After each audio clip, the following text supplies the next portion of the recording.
안녕하세요. 디마입니다. 주유왕의 거짓 봉화로 인해 주나라에 서서히 위기가 닥치는데요. 주나라는 앞으로 어떤 일이 일어날까요? 함께 살펴보시죠. 주나라의 제후국 중에 신이라는 나라가 있습니다. 여기는 얼마 전 주나라 태자 의구가 근신 처분을 받아 가게 된 지역이기도 하죠. 이 신나라는 주나라에게 장인의 나라입니다.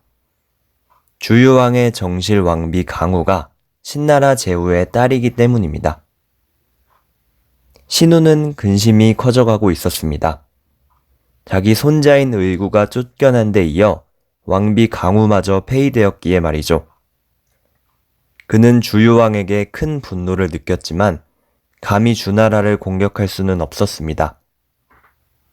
천자를 공격하는 것은 모든 제후들을 적으로 두는 것과 같습니다. 그래서 고민하던 중 신후의 부하 여장이 한 가지 꾀를 냅니다. 그 계책을 들은 신후는 바로 주유왕에게 상소문을 올립니다. 걸왕은 마리를 사랑하다가 하나라를 망쳤고 주왕은 달기를 총애하다가 은나라를 말아먹었습니다. 이제 왕께서 포사를 이계하여 적자를 패하고 서계를 세웠으니 이는 부부에 의해 어긋나며 부자의 정을 끊으심입니다. 걸과 주의 일이 어찌 옛날의 일에만 해당하고 오늘에는 적용되지 않겠습니까? 바라건대 왕께서는 즉시 잘못된 조처를 바로잡고 나라를 망치는 일이 없게 하십시오. 이 상소문을 본 주유왕은 화가 머리 끝까지 치솟습니다. 걸왕과 주왕은 나라를 말아먹은 장본인들인데 그런 왕들과 자신을 비교한다는 자체로 기분이 나빴던 것이죠.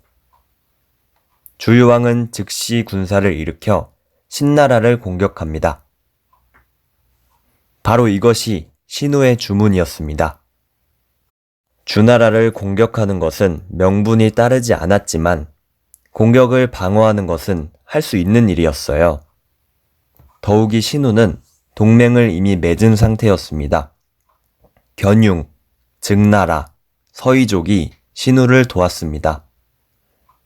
위기를 느낀 주유왕은 봉화를 피워서 제후들을 소집하려고 했지만 이전에 거짓 봉화에 속았던 제후들은 다시 오지 않았습니다. 오직 정나라만이 원군을 보냈죠.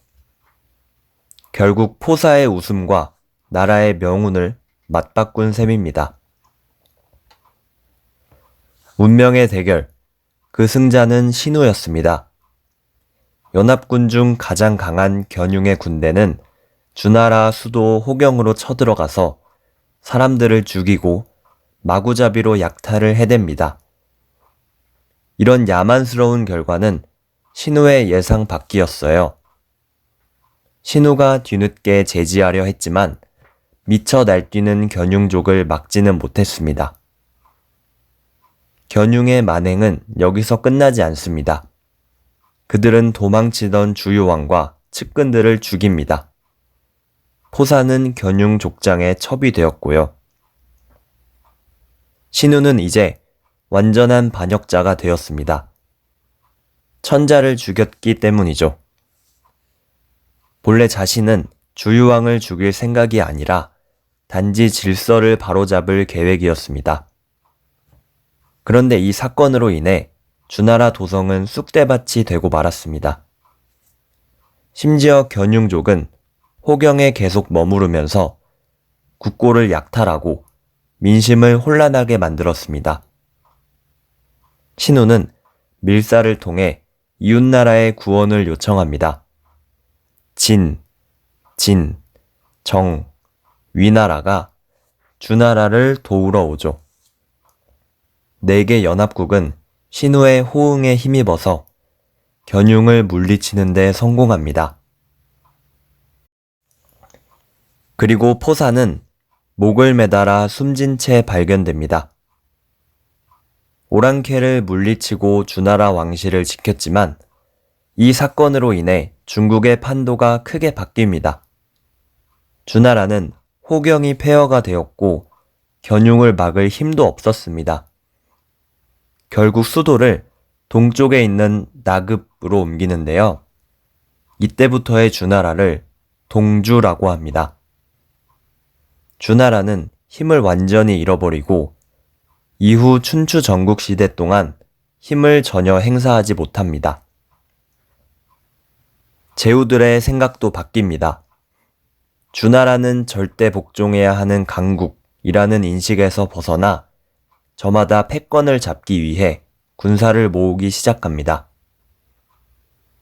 이런 패권 다툼 속에서 가장 먼저 움직인 것은 정나라였습니다. 주나라를 구한 1등 공신 정나라. 정나라에는 어떤 일이 펼쳐질까요?